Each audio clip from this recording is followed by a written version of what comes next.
The doors of the great hall burst open before Elena Hart could even steady her breathing. Every eye in the room turned toward her, and she felt the weight of 100 stares pressing against her skin like cold water.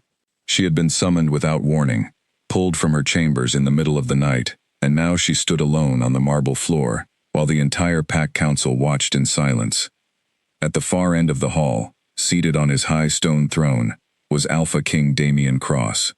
His jaw was tight, his eyes sharp as blades, and his hands gripped the armrest so hard his knuckles had turned white. Elena had never seen him look at her this way before. Not even on the worst nights of their marriage had his gaze carried this much ice. "Explain yourself," he said, his voice cutting through the silence like a blade through cloth. Elena's heart pounded. She did not understand what was happening.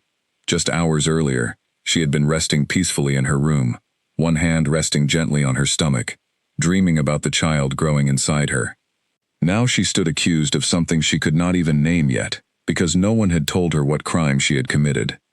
"Explain what, my king?" she asked, trying to keep her voice steady, though her knees felt weak beneath her. A woman stepped forward from the shadows near the throne. Lady Serafina, elegant and composed, wore a smile that did not reach her eyes. She held a folded piece of parchment in her hand, waving it gently, as though it were nothing more than a party invitation. "She has been lying to you, your majesty," Serafina said smoothly. "The physician's report proves it. There is no child. She invented this pregnancy to secure her place beside you, to trap you into a bond you never truly wanted." Gasps rippled across the hall. Elena felt the blood drain from her face. "That is not true," she said, stepping forward. "I am carrying your child, Damian. You know this. You held my hand when the healer confirmed it only 2 weeks ago." Damian's eyes flickered, just for a moment, something like doubt crossing his features. But Serafina was quick, sliding the parchment into the hands of the council elder standing nearest to the throne. "Read it aloud," she urged. "Let the pack hear the truth for themselves." The elder cleared his throat and unfolded the paper. His voice was flat and official as he read the false report, describing test results that claimed there was no pregnancy at all, no life growing within Elena's body.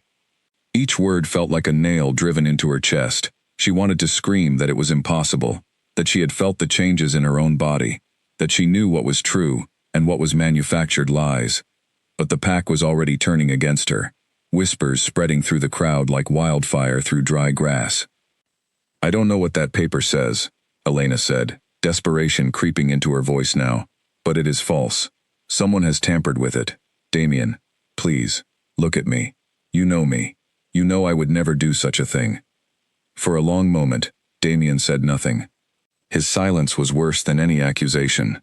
Elena searched his face for any sign of the man she had fallen in love with, the man who used to trace gentle circles on her palm during quiet evenings, who used to whisper promises of forever when the rest of the world was asleep.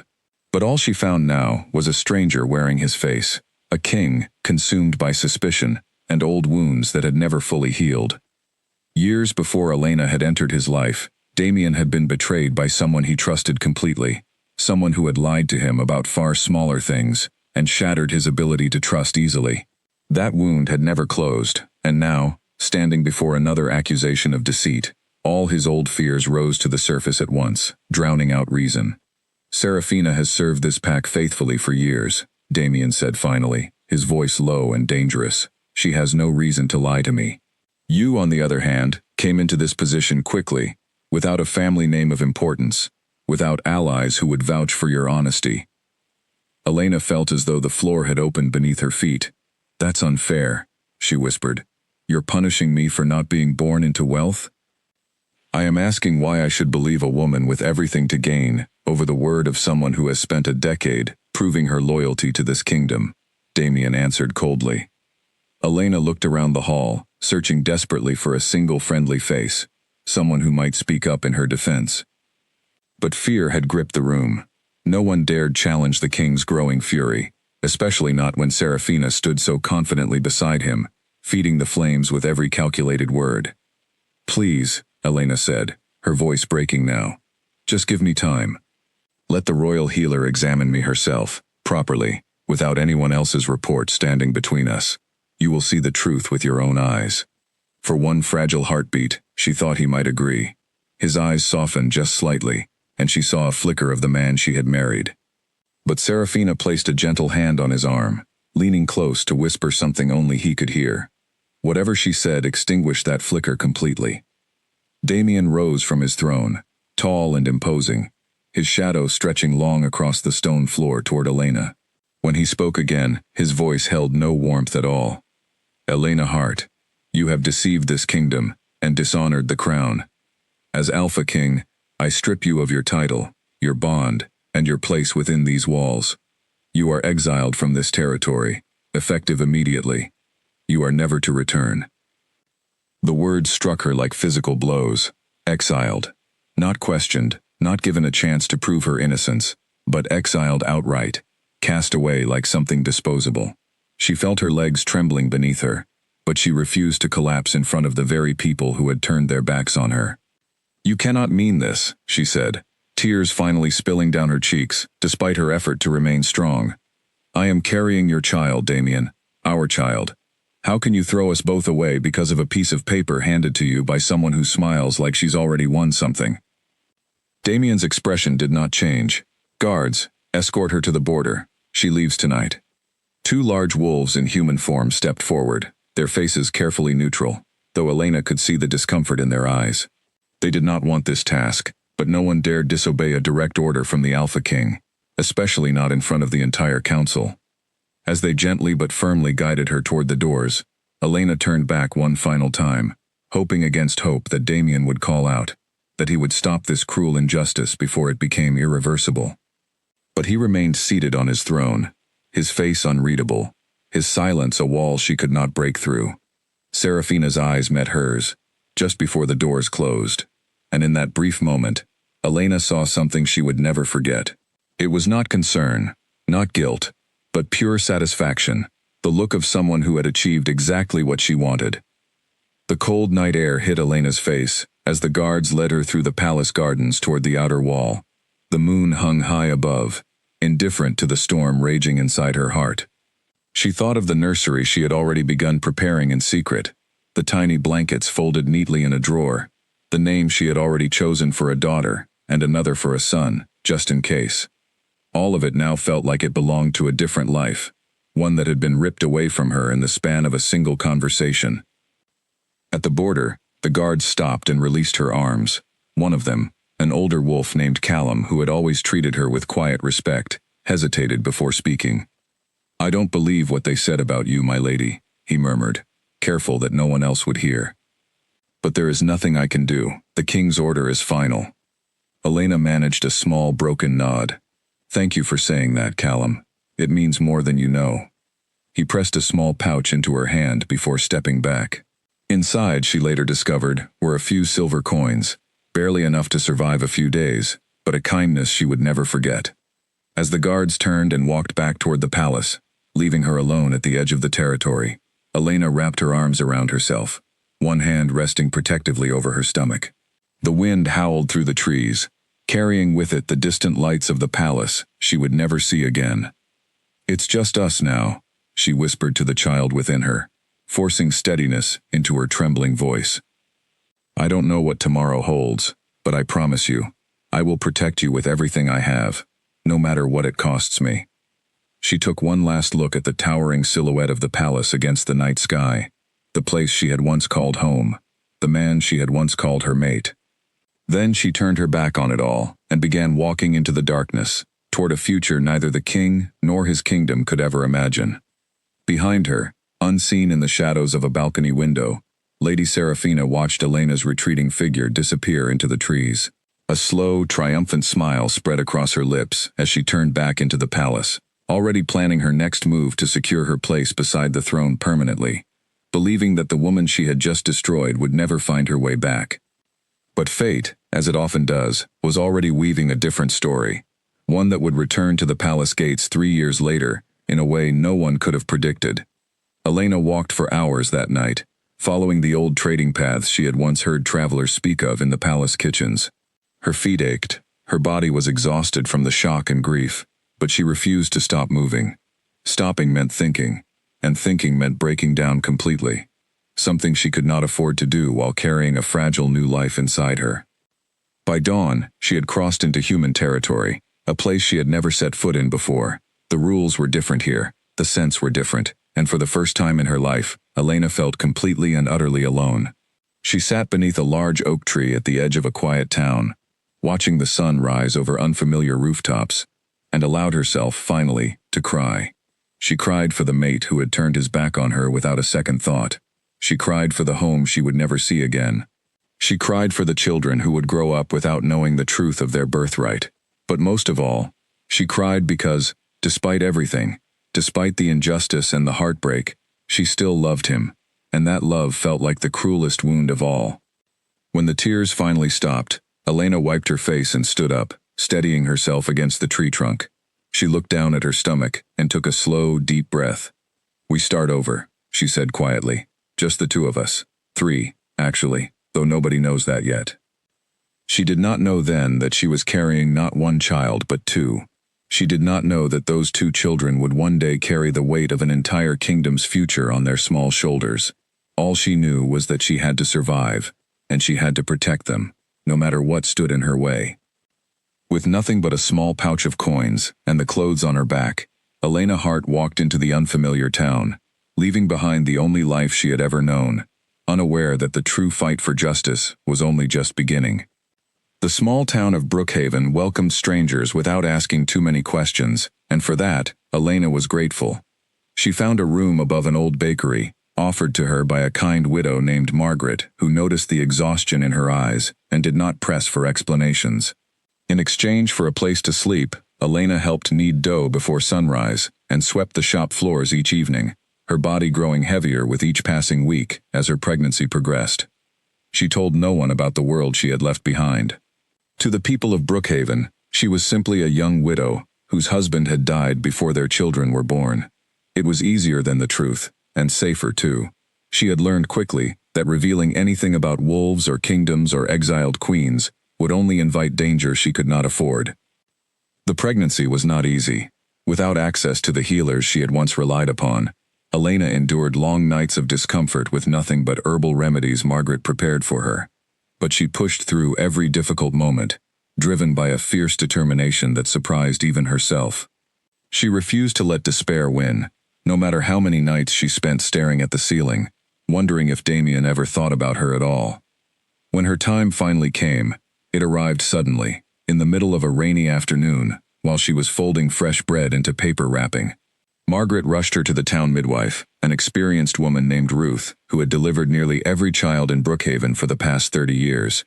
The labor was long and exhausting, stretching through the night and into the early hours of the morning, but Elena refused to give up, gripping the edges of the bed and pushing through pain that felt endless. And then, finally, the sound she had been waiting for filled the room. A baby's cry, sharp and strong, followed almost immediately by a second cry just as powerful. Ruth's eyes widened in surprise as she held up not one, but 2 infants, their small bodies wrapped quickly in warm cloths. "Twins," Ruth announced, disbelief and joy mixing in her voice.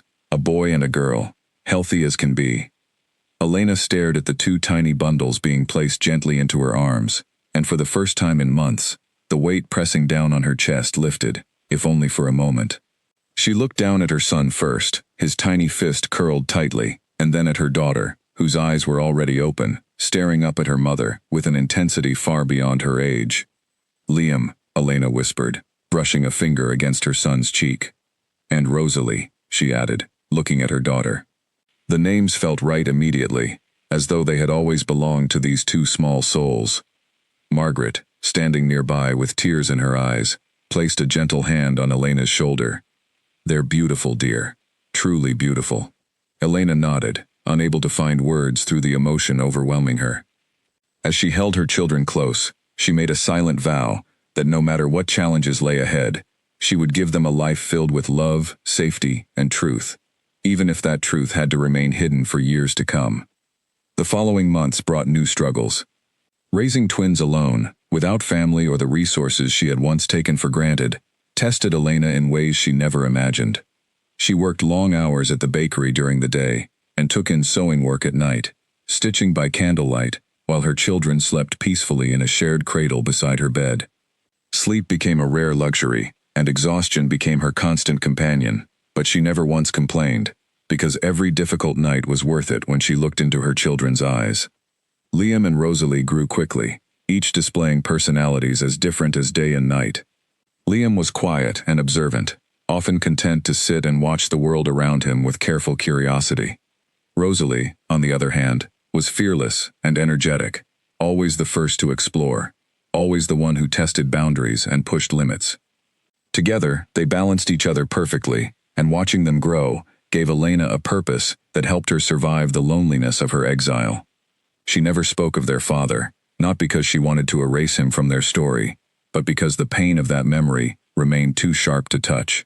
Some nights, after the twins had fallen asleep, Elena would sit by the window and think about Damien, wondering if he ever regretted his decision, wondering if Serafina's lies had unraveled by now, wondering if there was any part of him that missed her at all.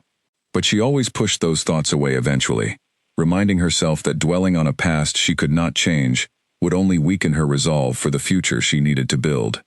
As the twins approached their second year, Elena began noticing small things that unsettled her. Objects would occasionally move without explanation when the children were upset.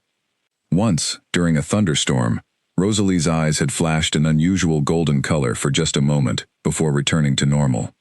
Liam, though quieter about it, had once calmed a frightened stray dog with nothing more than a steady, focused gaze, as though communicating with it in a language only they understood.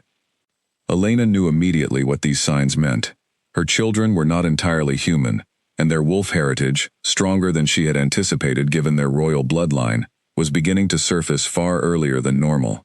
This realization filled her with both pride and fear. Pride, because it meant her children carried a powerful legacy within them.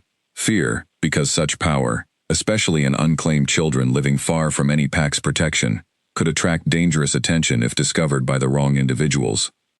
She began taking extra precautions, teaching the twins from a young age to control their emotions, to breathe slowly when they felt overwhelmed, and to never let anyone see anything unusual, no matter how tempting it might be to show off their growing abilities. It was a heavy burden to place on children so young, but Elena had no other choice. Their safety depended on secrecy. Meanwhile, life in Brookhaven continued at its slow, comfortable pace.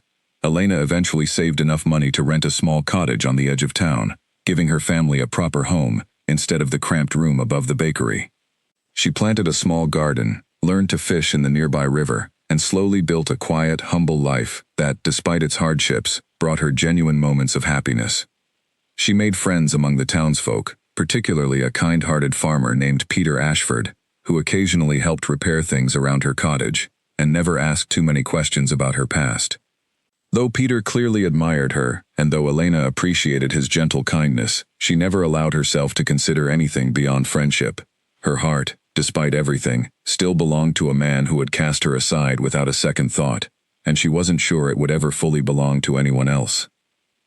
On the twins' third birthday, Elena baked a small cake using ingredients she had carefully saved for weeks, decorating it with wildflowers picked from the meadow behind their cottage. As Liam and Rosalie blew out their single shared candle, laughing and covered in flour from helping mix the batter, Elena felt a rare moment of pure contentment. "Make a wish," she told them, smiling as she watched their small faces scrunch up in concentration. "I wish we could see the ocean someday," Rosalie declared confidently, never one to keep her wishes secret. Liam, quieter as always, simply looked at his mother and smiled. "I wish we could always stay together, just like this." Elena felt her throat tighten with emotion as she pulled both children into a tight embrace. "That wish," she whispered, "is one I promise to make come true, no matter what happens." She had no way of knowing then just how soon that promise would be tested, or how close the shadows of her past were beginning to creep toward the peaceful life she had worked so hard to build. Deep within the kingdom Elena had left behind, the great stone palace stood as magnificent as ever, though something essential had changed within its walls. Alpha King Damien Cross ruled with the same discipline and strength he always had, his decisions sharp, his leadership unquestioned by those who feared his authority. Yet those who knew him well, the few who had served him since childhood, noticed a hollowness in his eyes that had not existed before the night he exiled his mate. He rarely smiled anymore. Meetings with the council were conducted with clinical efficiency, free of the warmth that had once made him approachable despite his position. He trained harder than necessary, pushing his body to exhaustion as though physical pain could somehow drown out whatever guilt lingered beneath his composed exterior. At night, alone in his private chambers, he often found himself staring at the empty side of his bed, wondering why the silence felt so much louder than it used to. Lady Serafina had wasted no time positioning herself as his closest advisor, filling the void Elena had left, with calculated charm and unwavering attentiveness. She anticipated his needs before he voiced them, offered solutions to problems before he even fully understood them himself, and slowly wove herself into every aspect of palace life. To outside observers, it appeared as though she had become indispensable to the king's rule. But indispensability was not affection, and no matter how skillfully Serafina maneuvered herself into his life, Damien felt nothing beyond professional respect toward her. This frustrated Serafina greatly, though she was careful never to let her irritation show. She had orchestrated Elena's downfall specifically to clear a path toward the throne for herself, and yet 3 years later, that path remained frustratingly incomplete. "You seem distracted again, Your Majesty," she remarked one evening, finding him standing alone on the palace balcony, staring out at the mountains in the distance.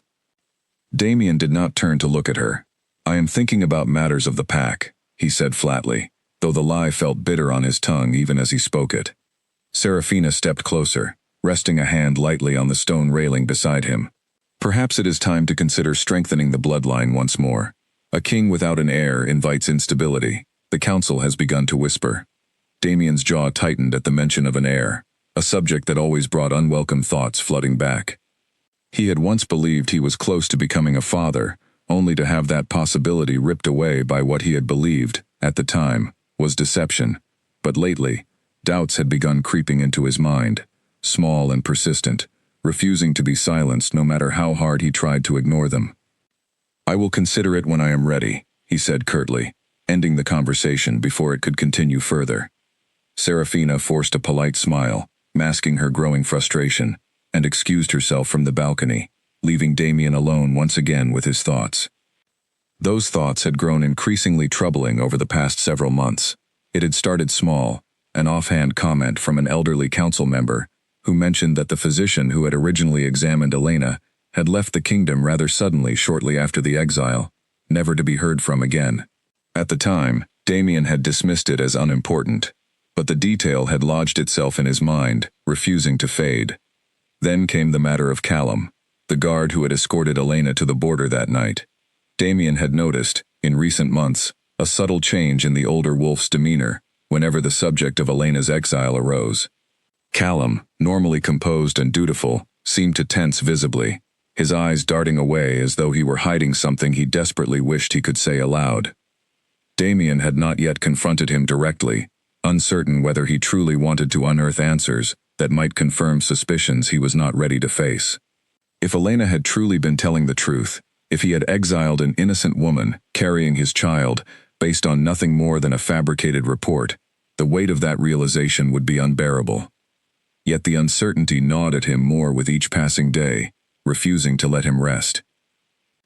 One evening, unable to sleep, Damien made his way down to the palace archives, a rarely visited section of the castle where old records and documents were stored. He was not entirely sure what he was searching for, only that some instinct pulled him there, insisting there was something he had overlooked.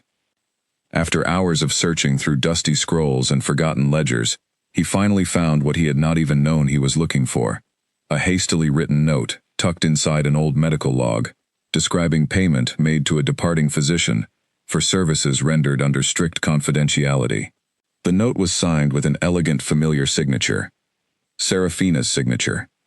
Damien stared at the paper for a long time, his mind racing through the implications. It was not definitive proof of anything, not yet, but it was enough to plant a seed of certainty where doubt had once lived. He carefully folded the note and tucked it into his coat, his heart pounding with a mixture of anger and dread. If Serafina had bribed the physician to falsify Elena's medical report, then everything Damien believed about that night was a lie. Elena had never deceived him. She had been telling the truth all along, and he had cast her out, pregnant and alone, based entirely on manipulation, orchestrated by someone he had trusted. The realization hit him like a physical blow. staggering him against the archive shelves. 3 years. 3 years he had lived believing a comfortable lie, never once seriously questioning the woman who had benefited most from Elena's downfall. 3 years his child, or children, had grown up somewhere in the world, without a father, without a name, without the protection their birthright entitled them to. He needed answers, real answers, and he needed them immediately. The following morning, Damien summoned Callum to his private study, dismissing all other guards and advisors from the room. Callum entered cautiously, sensing immediately that something significant was about to unfold. "Tell me the truth about the night Elena was exiled," Damien said without preamble, placing the folded note on the table between them. "Everything you know, no matter how small it may seem." Callum's eyes widened slightly as he glanced at the note, recognizing the implications immediately. After a long pause, he finally spoke, his voice heavy with 3 years of suppressed guilt. "I never believed the accusations, my king," Callum admitted quietly. "I saw the way Lady Elena looked at you, the way she spoke of the child she carried. It never seemed like deception to me. But it was not my place to question the council's decision, and I feared the consequences of speaking against Lady Serafina's influence." "Where did she go?" Damien asked, his voice tight with urgency. "I escorted her to the border and watched her disappear into the human territories beyond. I never saw her again." Damien closed his eyes briefly, absorbing this information. Human territories were vast, and 3 years was a long time for someone to disappear without a trace. But he refused to accept that finding her was impossible. He had wronged Elena in the worst possible way, and he intended to spend whatever time and resources necessary to correct that mistake, regardless of how long the search might take. "Assemble a search party," he ordered, his voice regaining the commanding strength that had defined him before doubt had taken hold. "Discreetly. I do not want Lady Serafina aware of this investigation until I have concrete answers." Callum nodded firmly. "Understood, my king. I will begin immediately." As Callum left the study, Damien remained alone with his thoughts, staring at the folded note that had shattered the fragile peace he had built over the past 3 years. Somewhere out there, Elena was living a life he knew nothing about, possibly raising a child, or children, who carried his blood and his legacy. He had failed them once already, and he was determined not to fail them again. The search for the truth, delayed by pride and manipulation for far too long, had finally begun. Callum wasted no time organizing a small, trusted team to begin the search for Elena. He chose only wolves whose loyalty he was certain of, men and women who had served the pack for years without ever aligning themselves with Serafina's growing influence. Together, they studied maps of the human territories, marking towns closest to the border, where a woman traveling alone, pregnant and afraid, might have sought refuge 3 years earlier. The search proved far more difficult than anticipated. Human settlements had grown and changed over the years, and Elena had left no obvious trail behind her. Callum traveled from town to town, asking careful, discreet questions about a woman matching Elena's description, who might have arrived alone sometime during that particular season. Most inquiries led nowhere, met with blank stares or vague, unhelpful answers. Weeks turned into months, and frustration began to creep into the search efforts. Damien, though he remained outwardly composed during council meetings, grew increasingly restless as each report from Callum returned empty-handed. He began reviewing the search efforts personally in the evenings, poring over maps and notes, determined not to let this trail go cold the way so many others had over the years. Meanwhile, Lady Serafina remained blissfully unaware that her carefully constructed lie was slowly unraveling. She continued advising Damien on matters of the kingdom, still believing herself firmly positioned as his most trusted confidant. She had grown so confident in her success that she rarely considered the possibility of discovery, believing that enough time had passed for any lingering doubts to fade entirely. This overconfidence would prove to be her greatest weakness. One afternoon, while organizing old correspondence in the palace records room, a young clerk stumbled upon a discarded draft of the falsified medical report, an early version that Serafina had discarded before finalizing the version presented to the council. Unaware of its significance, the clerk brought it to Callum, who immediately recognized its importance and delivered it directly to Damien. The draft contained handwriting notes in the margins, corrections and adjustments made to the wording of the report, clearly demonstrating that the document had been deliberately crafted rather than genuinely produced through medical examination. Combined with the earlier note proving payment to the departing physician, Damien now possessed undeniable evidence of Serafina's betrayal. Yet even with this evidence in hand, Damien chose not to confront her immediately. He understood that exposing her prematurely, without first locating Elena and confirming the full truth, risked allowing Serafina the opportunity to flee or destroy any remaining evidence. Patience, though difficult, was necessary. Around this same time, life in Brookhaven continued far from the political turmoil brewing within the kingdom. Elena's twins, now 3 years old, had begun displaying increasingly noticeable signs of their wolf heritage. Rosalie, always the bolder of the two, had recently managed a small, controlled shift of her fingertips into sharp claws during a moment of frustration, quickly hiding her hands behind her back before anyone in the marketplace could notice. Elena, terrified by how quickly her children's abilities were developing, intensified their private lessons on control and discretion. She spent hours each evening teaching them breathing techniques, patiently explaining why they needed to keep their special gifts hidden from everyone outside their small family. "Why can't we tell anyone?" Rosalie asked one evening, frustration evident in her young voice. "Peter is our friend. He wouldn't tell anyone else." Elena knelt down to meet her daughter's eyes directly. "I know it's hard to keep secrets, sweetheart. But some truths, if discovered by the wrong people, could put us all in danger. I promise you, when the time is right, you will understand everything. Until then, please trust me." Rosalie, though still frustrated, nodded reluctantly, while Liam, sitting quietly nearby, simply reached over and squeezed his sister's hand in silent support. Despite these challenges, Elena found genuine happiness in watching her children grow. Liam had developed a fascination with drawing, filling scraps of paper with intricate sketches of animals and landscapes far beyond what most children his age could produce.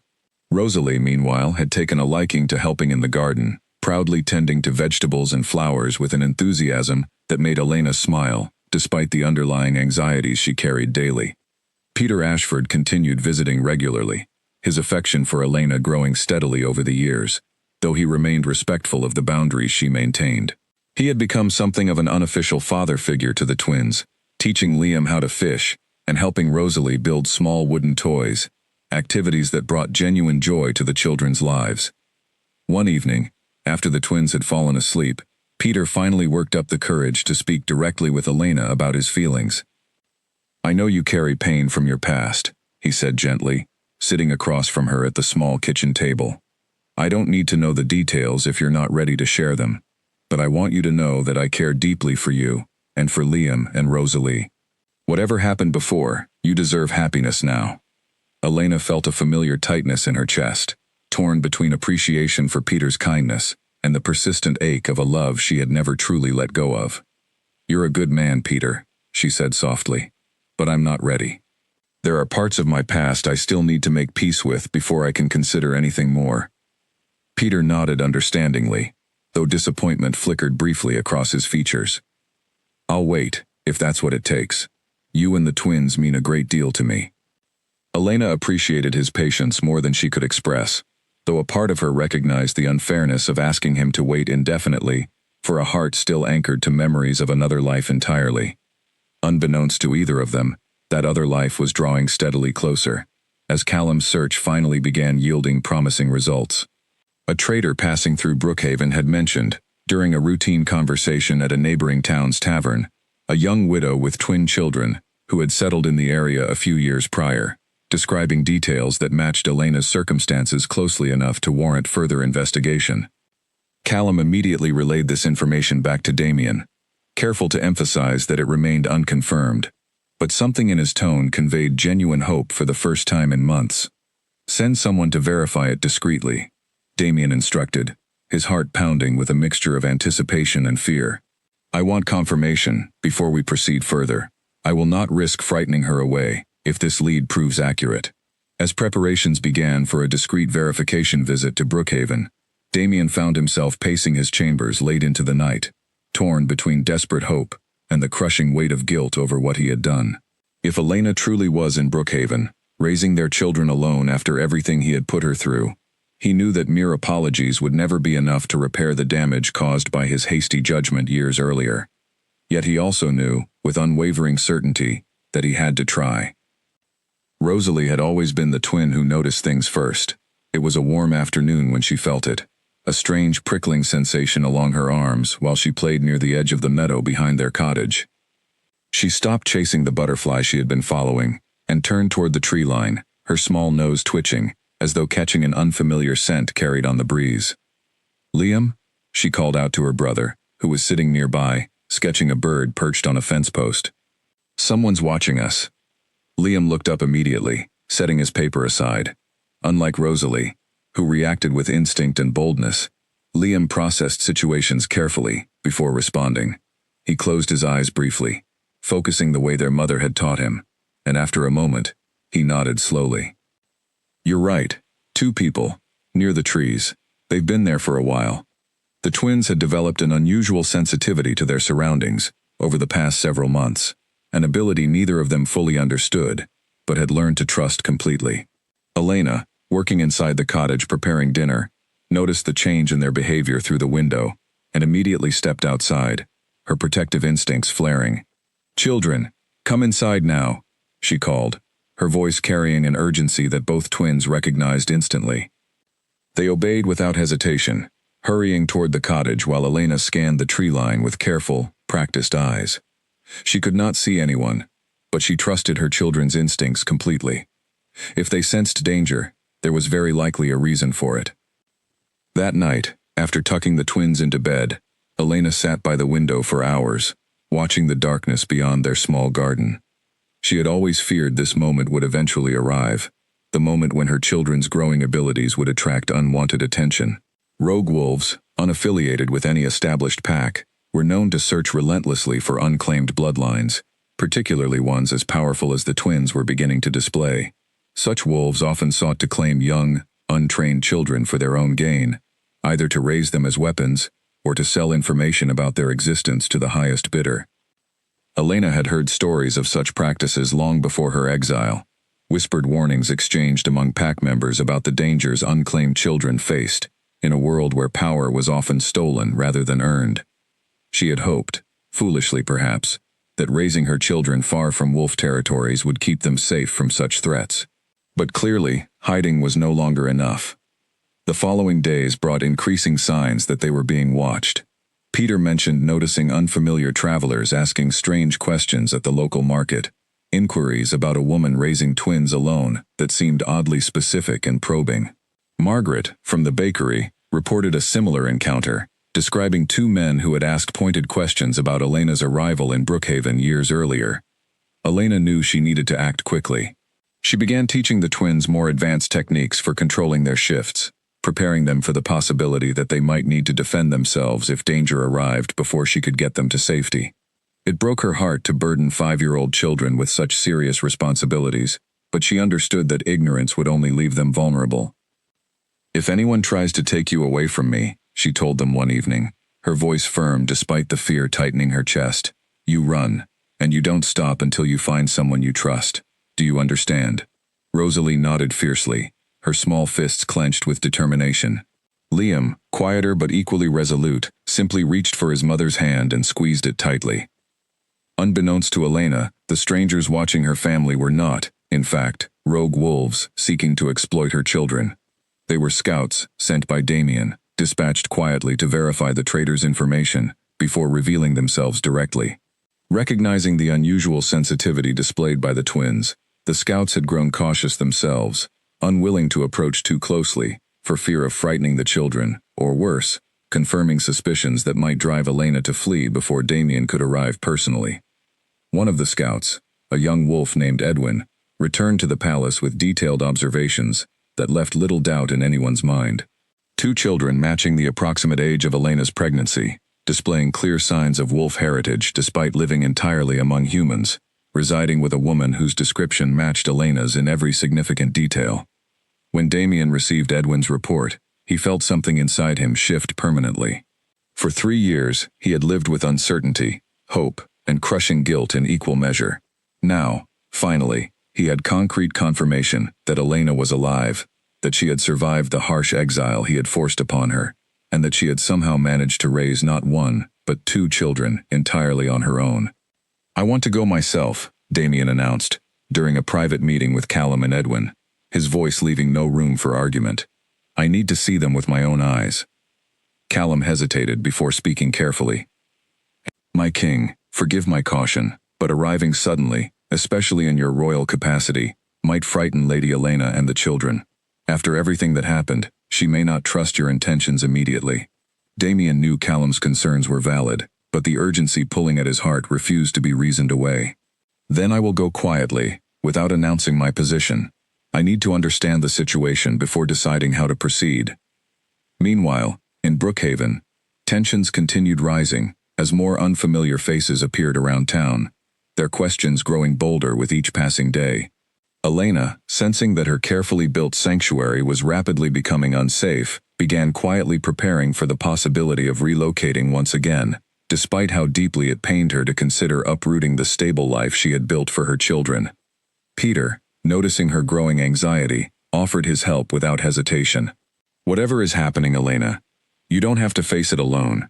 Let me help you and the children. Elena appreciated his offer deeply, though guilt weighed on her for allowing him to become entangled in dangers he could not fully understand. Thank you, Peter. I may need to take you up on that sooner than either of us would like.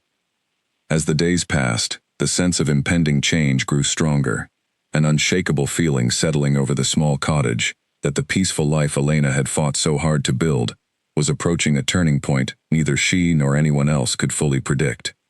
Somewhere beyond the tree line, watched and unwatched in equal measure, two separate forces were converging on Brookhaven, each driven by entirely different intentions, yet destined to collide in ways that would change everything for Elena and her children forever. Damien arrived in Brookhaven wearing plain traveling clothes, nothing that would suggest his true identity to the townsfolk going about their daily routines. He had left behind the royal insignia, the fine fabrics, and the entourage that typically accompanied him, choosing instead to walk into the small town as an ordinary stranger passing through. It felt strange, almost freeing, to move through the world without the weight of his crown pressing down on every interaction. He found Brookhaven exactly as Edwin had described, a quiet, unassuming town surrounded by rolling hills and dense forest. The scent of fresh bread drifted from a corner bakery, children's laughter echoed from a nearby schoolyard, and the general rhythm of daily life continued undisturbed by the storm of emotions churning within him. He made his way toward the address Edwin had provided, his heart pounding with an intensity he had not felt in years. As he approached the small cottage at the edge of town, he caught sight of a young boy sitting on the porch steps, carefully sketching something in a worn notebook. The boy looked up as Damien approached, his sharp, observant eyes studying the stranger with a curiosity that seemed far too perceptive for a child his age. Damien froze mid-step, his breath catching in his throat. The boy's eyes, a striking shade of amber that Damien recognized immediately, mirrored his own so precisely that there could be no mistaking the resemblance. This was his son. There was no need for confirmation, no lingering doubt remaining in his mind. "Can I help you, sir?" the boy asked politely, though his gaze remained cautious, evaluating the stranger with an instinct Damien recognized from his own childhood training. Before Damien could respond, a young girl came bursting out from behind the cottage, her energy immediately filling the quiet space between them. She stopped abruptly upon noticing the stranger, her nose wrinkling slightly as she caught an unfamiliar scent carried on the wind. "Liam, who's this?" she asked, positioning herself protectively beside her brother, her small chin lifted with a fearlessness that reminded Damien painfully of Elena's own strength. "I don't know," Liam admitted, still studying Damien carefully. "He hasn't said." Damien felt his throat tighten with overwhelming emotion, standing before two children who were unmistakably his own, seeing traits of both himself and Elena reflected so clearly in their young faces. He opened his mouth to speak, uncertain exactly what words could possibly explain his sudden appearance, when the cottage door swung open. Elena stepped outside, drying her hands on an apron, calling out to check on the commotion. The moment her eyes landed on Damien, she froze completely, the color draining from her face, as though she had seen a ghost risen from her past. "Damien," she whispered, disbelief and shock mixing together in her voice. The twins looked between their mother and the stranger, sensing immediately that something significant was happening, though they did not yet understand the full weight of the moment unfolding before them. "Elena, Damien said softly, his voice thick with emotion he could no longer suppress. I've been searching for you. Elena's hands trembled as she stepped protectively toward her children, torn between the shock of seeing him again and the instinct to shield Liam and Rosalie from whatever consequences his sudden appearance might bring. Why are you here? She asked, her voice hardening slightly despite the vulnerability still evident beneath the surface. Damien took a careful step closer, though he stopped when he saw Elena tense visibly. I discovered the truth, Elena. Serafina falsified the medical report. She fabricated everything to force you out of my life. I should have trusted you. I should have questioned everything more carefully before making such an irreversible decision. Elena felt her chest tighten painfully, 3 years of grief and injustice rising to the surface all at once. You're telling me this now, after everything I endured alone? After I gave birth alone, raised these children alone, built an entire life from nothing because you believed a stranger's lie over your own mate's word? Her voice cracked with emotion, and Damien felt each word land like a physical blow, each one entirely deserved. I know I cannot undo the pain I've caused, he said quietly, his composure slipping to reveal genuine remorse beneath his royal bearing. But I am here now, and I want to make things right, for you and for them, no matter how long it takes to earn back your trust. Liam, watching the exchange carefully, finally spoke up, his voice steady despite his young age. Mother, is he our father? Elena hesitated, glancing between her son's questioning eyes and Damien's anxious expression, before finally nodding slowly. Yes, Liam, this is your father. Rosalie's eyes widened with a mixture of shock and curiosity, studying Damien intently, as though trying to reconcile the stranger before her with the concept of a father she had never known. You left us? She asked bluntly, her directness catching Damien off guard. I didn't know you existed, Damien admitted honestly, kneeling down to meet her eye level despite the physical discomfort of bending in his traveling clothes. If I had known the truth, I would never have let your mother leave. I made a terrible mistake, and I am deeply sorry for the pain it caused all of you. Rosalie studied him for a long moment, her sharp intuition working through the sincerity of his words. Finally, she asked the question that mattered most to her young heart. Are you going to stay now? Damien looked up at Elena, silently seeking permission before answering, understanding that the decision ultimately belonged to her, not to him. Elena's eyes glistened with unshed tears, the weight of 3 years of pain, resilience, and quiet hope colliding within her all at once. That, she said softly, is something we need to discuss privately, away from little ears. She turned to her children, forcing a reassuring smile, despite the storm of emotions swirling inside her. Liam, Rosalie, please go inside and wait for me.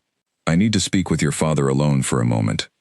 The twins reluctantly obeyed, casting curious glances back at Damien as they retreated into the cottage, leaving their parents alone on the small porch to confront 3 years of unresolved pain, betrayal, and buried love.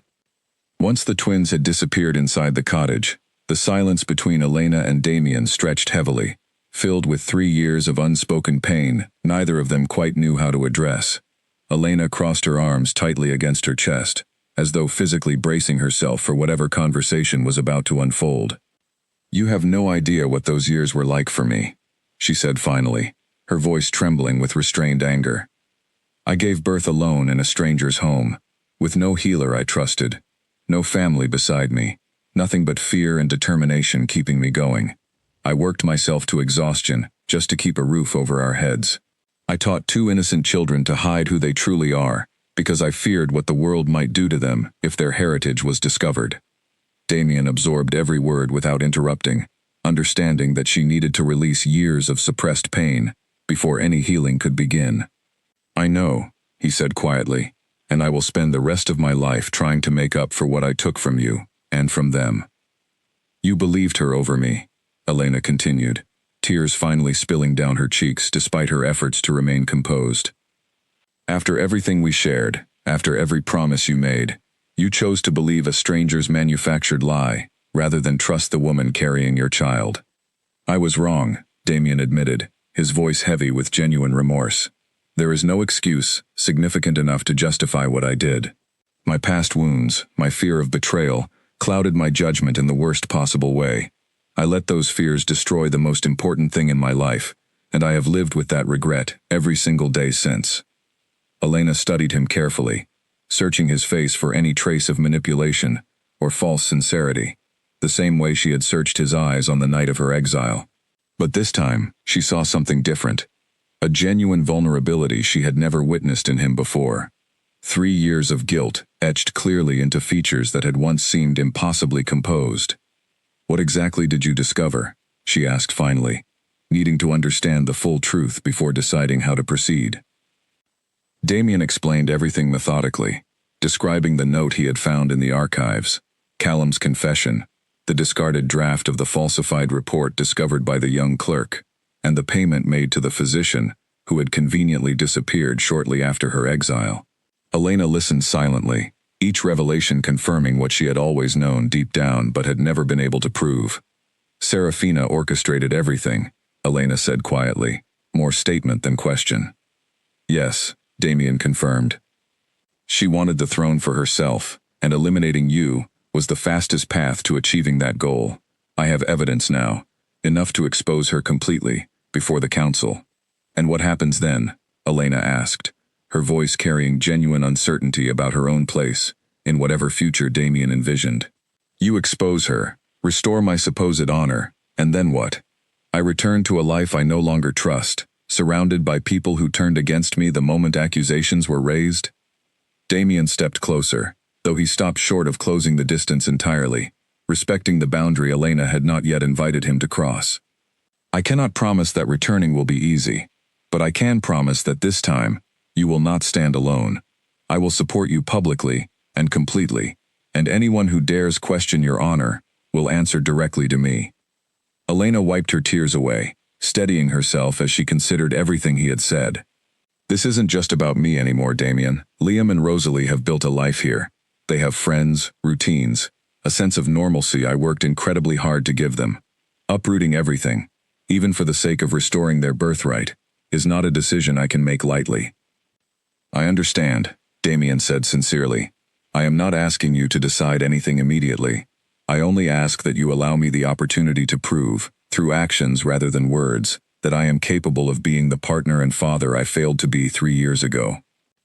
Elena studied him for a long moment, weighing the sincerity in his eyes against the painful memories still fresh in her mind. Finally she spoke, her voice steadier than before. "You may stay in town for a few days, Damien. Get to know Liam and Rosalie properly, without pressuring them or overwhelming them with expectations they cannot yet understand. But I will not make any promises about returning to the kingdom until I am completely certain it is the right decision for all of us, not just convenient timing for restoring your reputation." Damien nodded immediately, relief evident in his expression despite the conditions attached to her tentative agreement. "That is more than fair. Thank you, Elena, for even considering giving me this chance." As they stood together on the small porch, the tension between them slowly shifting from hostility toward cautious, fragile hope, neither of them noticed the figure watching discreetly from the tree line at the edge of town, a hired scout dispatched by Serafina, who had grown suspicious of Damien's unexplained absence from the palace and had followed him secretly, determined to uncover exactly what threatened her carefully constructed position of power. The scout returned to the palace within 2 days, delivering her findings directly to Lady Serafina in the privacy of her chambers. Serafina listened with growing alarm, as the scout described everything she had witnessed: the small cottage, the twin children bearing unmistakable resemblance to the king, and the tense but clearly reconciling conversation between Damien and a woman the scout easily identified as Elena Hart. "This cannot be happening," Serafina muttered, pacing furiously across her chamber floor once the scout had departed. 3 years of careful positioning, 3 years of patiently building influence over Damien, threatened to collapse entirely if Elena returned to the kingdom with proof of her innocence and 2 royal children to secure her place permanently. Serafina understood immediately that she needed to act decisively before Damien returned with evidence capable of destroying her completely. She began considering her options carefully, weighing the risks of fleeing the kingdom entirely against the possibility of eliminating the threat before it could fully materialize. Ultimately, Her pride and ambition refused to allow her to simply disappear without a fight. She had worked too hard, sacrificed too much, to abandon her position without attempting one final, desperate maneuver to salvage her carefully constructed future. She summoned a small group of loyalists, wolves who had benefited from her rise to influence and who understood that her downfall would jeopardize their own positions as well. "The king has discovered uncomfortable truths regarding Elena's exile," she informed them carefully, choosing her words to frame the situation in the least incriminating light possible. "If he returns with her and the children, our positions within this pack will become precarious at best. We must prepare accordingly." Her loyalists, though hesitant about the implications of her statement, understood the underlying message clearly enough. They began quietly organizing resources and support, preparing for whatever confrontation might arise upon Damien's return. Meanwhile, in Brookhaven, the days following Damien's arrival brought slow, careful progress in rebuilding trust between him and his children. He spent time with Liam, admiring his intricate drawings and encouraging his artistic talents with genuine enthusiasm. With Rosalie, he found himself drawn into games and activities that tested his patience in ways palace life never had, though he discovered a surprising joy in her fearless energy and unfiltered honesty. Elena watched these interactions carefully, cautiously allowing herself small moments of hope despite the lingering wounds from her exile. She noticed the genuine warmth developing between Damien and the twins, the careful patience he demonstrated despite years of unfamiliarity with fatherhood, and slowly, hesitantly, she began reconsidering the possibility of a future she had long since given up hoping for. One evening, after the twins had fallen asleep, Damien and Elena sat together on the porch, watching stars emerge across the darkening sky. The silence between them felt different now, less strained, carrying the fragile beginnings of renewed understanding. "They're remarkable children," Damien said softly, breaking the comfortable silence. "You did an incredible job raising them, especially given everything you faced alone." Elena allowed herself a small smile, the first genuine one she had shown him since his arrival. "They kept me going, even during the hardest moments. Every time I doubted my ability to continue, I would look at them and remember exactly why giving up was never an option." "I wish I could give you back those 3 years," Damien said, regret still evident in his voice despite the progress they had made. "I know I cannot undo the pain, but I promise you, moving forward, I will do everything within my power to ensure you and the children never face such injustice again." Elena studied him carefully, recognizing the sincerity behind his words, though caution still lingered beneath her growing trust. "Rebuilding what we lost will take time, Damien. Trust, once broken so severely, does not repair itself overnight." "I understand," he replied earnestly. "I am prepared to be patient, for however long it takes."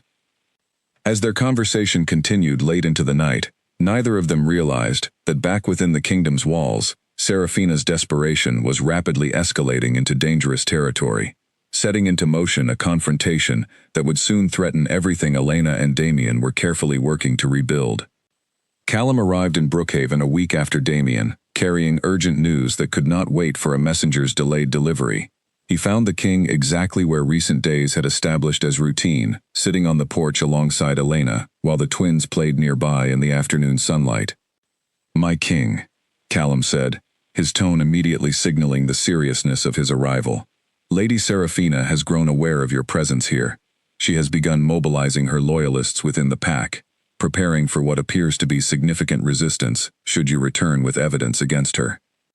Damien's expression hardened immediately, the peaceful atmosphere of recent days giving way to sharp, focused urgency. "How significant is her support?" "Not overwhelming, but concerning nonetheless," Callum replied. "Several council members who benefited from her influence over the years appear willing to support her, at least initially. If she moves to consolidate power before you return with undeniable proof, the situation could become considerably more complicated." Elena listened to this exchange with growing unease, protective instincts flaring instantly at the thought of danger threatening her children, regardless of whether that danger originated from rogue wolves or from palace politics. "What does this mean for Liam and Rosalie?" she asked directly. "It means we cannot delay returning to the kingdom any longer," Damien said firmly, though his gaze softened as he turned toward Elena. "I understand this is not the timeline you wanted, and I am sorry. Circumstances are forcing decisions before you feel fully ready. But allowing Serafina additional time to consolidate her position only increases the danger for all of us, including the twins. Elena closed her eyes briefly, absorbing the weight of this sudden shift in circumstances. Everything she had built in Brookhaven, the quiet stability, the friendships, the sense of safety she had worked tirelessly to establish for her children, now hung precariously in the balance against threats originating from a world she had hoped to leave behind permanently. "I need to speak with the twins first," she said finally, her voice steady, despite the storm of emotions churning within her. "They deserve to understand what is happening, as much as children their age reasonably can." That evening, Elena gathered Liam and Rosalie together, carefully explaining the situation in terms appropriate for their understanding. She spoke of their father's kingdom, the dangerous woman who had once forced their family apart, and the necessity of traveling to a new home where they would finally be safe, protected, and recognized for who they truly were. Rosalie's eyes lit up with excitement, despite the seriousness of the conversation. "We're really royal? Like in the stories Margaret tells?" "Yes, sweetheart," Elena confirmed gently. "But it also means responsibility, and it means we all need to be very careful and brave during the transition ahead." Liam, characteristically more contemplative, asked the question weighing most heavily on his young mind. "Will we ever see Peter and Margaret again? And our friends here?" Elena felt her heart ache at the genuine concern in her son's voice. "I promise, we will find ways to stay connected, Liam. This isn't about forgetting the life we built here. It's about embracing the life that's waiting for us, while still honoring everything Brookhaven has given us." Saying goodbye to Peter proved to be one of the most emotionally difficult moments of the entire transition. He had become such an integral, comforting presence in their lives over the past 3 years, and though he had always understood that Elena's heart remained anchored elsewhere, the finality of her departure still struck him deeply. "You deserve happiness, Elena," Peter said sincerely, embracing her warmly one final time. "If this is the path toward that happiness, then I am genuinely glad for you and the children, even though I will miss you all tremendously." "Thank you for everything, Peter," Elena replied, tears gathering in her eyes. "For your kindness, your patience, and for being such a wonderful presence in Liam and Rosalie's lives. We will never forget what you've done for us." Margaret, too, said her tearful goodbyes, packing a basket of fresh bread and pastries for their journey, insisting the children would need proper nourishment for whatever adventures awaited them in their new life. As the small caravan Damien had arranged departed Brookhaven, Elena looked back one final time at the town that had sheltered her family during their most vulnerable years, feeling a complex mixture of gratitude, sadness, and cautious anticipation for whatever challenges awaited them at the kingdom's gates. The journey back to the territory Elena had once called home stretched across several days, giving her ample time to mentally prepare for the confrontation that awaited them upon arrival. Damien remained close throughout the journey, patiently answering the twins' endless questions about their heritage, their grandparents, and the pact traditions they would soon need to learn. As the familiar mountains bordering the kingdom finally came into view, Elena felt her chest tighten, with a complicated mixture of emotions. 3 years earlier, she had walked away from this territory in disgrace, exiled and heartbroken. Now she was returning with 2 children, who represented not just her own vindication, but the future stability of an entire kingdom, desperately in need of honest, trustworthy leadership. Whatever awaited them beyond those mountains, Elena knew one thing with absolute certainty.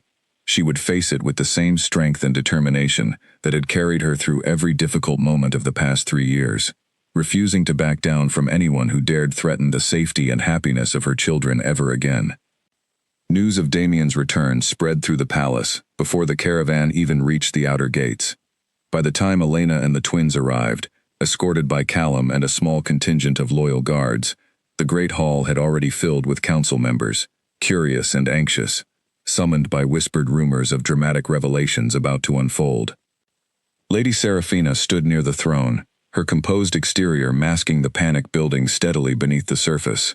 She had spent the past week attempting to solidify support among sympathetic council members, framing potential accusations against her as jealous fabrications designed to destabilize the kingdom's leadership. But as Elena walked through the palace doors, flanked by 2 children whose resemblance to Damien was unmistakable even from a distance, Serafina understood immediately that her carefully constructed narrative was about to collapse entirely. The hall fell silent as Elena entered, memories of her humiliating exile clearly resurfacing among those present who had witnessed that fateful night 3 years earlier. This time, however, Elena walked with her head held high, refusing to allow fear or intimidation to diminish her presence. Liam and Rosalie walked closely beside her, their small hands clasped in hers, their expressions carrying a composed dignity far beyond their years. Damien took his place at the throne, though he remained standing rather than seated, signaling immediately that this gathering would not follow typical council protocols. 3 years ago, he began, his voice carrying clearly across the silent hall, I made a grave error in judgment, one that has haunted me every single day since. I exiled my mate, Elena Hart, based on falsified evidence presented to me as absolute truth. Murmurs rippled through the crowd, and Serafina's expression tightened almost imperceptibly, though she maintained her composed facade. I have since discovered undeniable proof, Damien continued, producing the folded documents he had carried carefully throughout the journey, that the medical report used to justify Elena's exile was deliberately fabricated. Furthermore, I have confirmation that the physician responsible was paid to falsify these results, and subsequently disappeared from the kingdom entirely. He turned deliberately towards Serafina, his gaze hardening with barely restrained anger. The payment for this fabrication was authorized under your signature, Serafina. Gasps echoed throughout the hall as every eye turned toward Serafina, whose composed mask finally began cracking under the weight of undeniable evidence presented before the entire council. This is preposterous, Serafina protested, though her voice lacked the confident authority she typically commanded. Anyone could have forged such documents to discredit me unfairly. Then, perhaps you can explain, Damien said calmly, producing the discarded draft discovered by the young clerk. Why an early version of the fabricated report, containing your personal handwriting corrections, was found among discarded palace records. Serafina's face paled visibly as the second piece of evidence was presented, murmurs among the council growing louder, more accusatory, as the weight of her betrayal became increasingly undeniable. Furthermore, Damien continued, his voice hardening further, these are Elena's children, born precisely within the time frame consistent with the pregnancy you claimed never existed. Their resemblance alone provides evidence no falsified document can dispute. Liam and Rosalie stood quietly beside their mother, their sharp eyes studying Serafina, with an intensity that seemed to unsettle her more than the physical evidence itself. Elena stepped forward slightly, addressing the council directly for the first time since her arrival.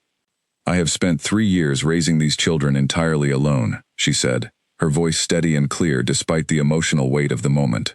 I worked tirelessly, sacrificed everything familiar to me, simply because someone within these walls decided that eliminating me served her ambitions better than allowing the truth to stand.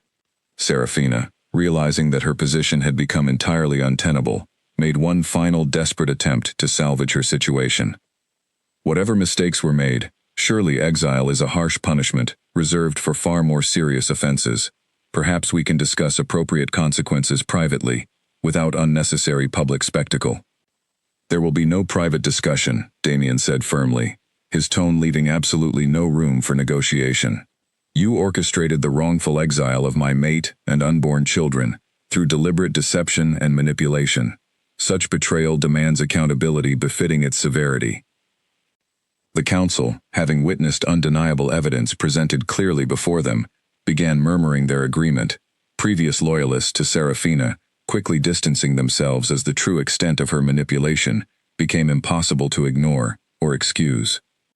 Serafina, Damien announced, his voice carrying the full authority of his position, you are hereby stripped of all titles and privileges within this kingdom. You are exiled from this territory, effective immediately, forbidden from ever returning under penalty of severe consequences. The very punishment she had orchestrated against Elena 3 years earlier now fell upon her own shoulders, a fitting consequence for the betrayal she had inflicted upon others, without hesitation or remorse. As guards escorted a visibly shaken Serafina from the hall, the atmosphere shifted noticeably, tension giving way to a collective sense of justice finally being served. Damien turned toward Elena, his expression softening as he addressed the council one final time. Elena Hart's exile is hereby overturned completely. Her honor, her title, and her rightful place within this kingdom are restored, effective immediately and without reservation." He then turned toward Liam and Rosalie, kneeling before them with genuine warmth and pride evident in his expression. These children, Liam and Rosalie, are recognized officially as the rightful heirs to this kingdom's throne, their birthright secured and protected henceforth. The council erupted into applause, relief and celebration replacing the earlier tension that had gripped the hall. Elena felt tears finally spilling freely down her cheeks. 3 years of pain, resilience, and quiet hope, culminating in this singular moment of vindication and justice. As the celebration continued around them, Damien reached for Elena's hand gently, his eyes searching hers for permission, before speaking his next words. "Welcome home, Elena, truly and completely." Elena squeezed his hand in response, allowing herself, finally, to believe that the nightmare of the past 3 years had genuinely come to an end, replaced by the promise of a future built on honesty, trust, and unwavering justice. In the weeks following Serafina's exile, the palace slowly transformed into a place Elena had once feared she would never see again, except this time, it felt genuinely like home, rather than a gilded cage filled with suspicion and judgment. She was given back her former chambers, now redecorated to accommodate Liam and Rosalie's needs as well, with a connecting nursery filled with everything 2 growing children could possibly want. The twins adjusted to palace life with remarkable resilience, their natural curiosity helping them embrace new routines, lessons, and traditions with genuine enthusiasm. Liam quickly became fascinated with the palace library, spending hours exploring ancient texts about pack history and artistic techniques, passed down through generations of royal lineage. Rosalie, true to her fearless nature, threw herself into physical training exercises designed to help young wolves control and strengthen their shifting abilities, quickly earning admiration from instructors impressed by her natural talent and determination. Damien made a conscious effort every single day to be present in his children's lives, setting aside significant portions of his schedule specifically for them, regardless of pressing kingdom matters demanding his attention. He read bedtime stories to Rosalie, who insisted on dramatic voices for every character, and spent quiet afternoons sitting beside Liam while he sketched, offering gentle encouragement and genuine interest in his son's artistic pursuits. Elena watched these interactions with growing warmth, slowly allowing herself to trust the sincerity behind Damien's transformed behavior. Though scars from her exile remained, permanent reminders of the pain she had endured, she recognized genuine change in the man standing beside her now, someone who had learned humility through devastating consequence rather than empty promises. One evening, as autumn painted the palace gardens in warm shades of gold and crimson, Damien found Elena sitting quietly on a stone bench overlooking the mountains, the same mountains she had once walked toward in exile, now framing a peaceful sunset instead of marking painful separation. "May I join you?" he asked softly, respecting the boundaries she had carefully maintained, even as their relationship continued healing. Elena nodded, making space beside her on the bench. They sat together in comfortable silence for several minutes, watching the sky shift through brilliant shades of orange and purple. "I never imagined I would sit here again," Elena admitted finally, her voice carrying quiet reflection rather than lingering bitterness. 3 years ago, I walked away from this exact view, believing I would never return, believing everything I once knew and loved was lost to me forever. I am endlessly grateful you proved strong enough to survive that exile," Damien said sincerely, "and that fate, however cruelly delayed, eventually brought the truth to light." Elena turned to study him carefully, searching his expression for any trace of the coldness that had once defined him during their darkest moments. Instead, she found genuine warmth, humility, and unwavering devotion reflected clearly in his eyes. "I forgive you, Damien," she said finally, the words carrying tremendous weight after years of carefully guarded pain. "Not because forgetting what happened is possible, but because holding on to that pain indefinitely would only prevent us both from building the future our children deserve." Damien felt overwhelming relief and gratitude wash over him at her words, understanding fully the strength and grace required for such forgiveness after everything she had endured because of his failures. "Thank you, Elena. I promise, for the rest of my life, to prove myself worthy of that forgiveness, every single day. As their relationship continued strengthening over the following months, Elena gradually allowed herself to reopen her heart fully to the possibility of love once again, no longer burdened by fear or doubt, but strengthened by hard-won trust, rebuilt through consistent, genuine actions, rather than empty words. 6 months after her return, the kingdom celebrated a joyous ceremony, formally recognizing Elena's restored position and reaffirming Liam and Rosalie's status as rightful heirs to the throne. The entire pack gathered to witness the celebration, a stark contrast to the humiliation Elena had endured during her exile years earlier. Standing before the assembled crowd, Damien took Elena's hand once more, this time publicly and without hesitation, reaffirming their bond before the entire kingdom. 3 years ago, I failed the woman standing beside me, and our children, in the most devastating way imaginable, he announced, his voice carrying clearly across the celebrating crowd. Today I stand humbled by her strength, endless gratitude for her resilience, and unwavering commitment to building a future worthy of the trust she has so generously extended to me once again. The crowd erupted into cheers, celebrating not just the restoration of rightful heirs, but the powerful testament to resilience, justice, and healing embodied by Elena's incredible journey. As Liam and Rosalie stood proudly beside their parents, finally secure in their identity and birthright, Elena looked out across the celebrating crowd, allowing herself, finally, completely, to embrace the happiness she had once believed permanently lost to her. The road to this moment had been long, filled with heartbreak, injustice, and seemingly insurmountable challenges. But through unwavering strength, quiet resilience, and an unbreakable love for her children, Elena had transformed devastating betrayal into ultimate vindication, proving that even the darkest chapters of one's story can eventually give way to healing, justice, and a future brighter than anyone could have imagined. And as the sun set peacefully over the kingdom that evening, casting warm golden light across a family finally reunited and whole, Elena knew, without any lingering doubt, that she had truly found her way home.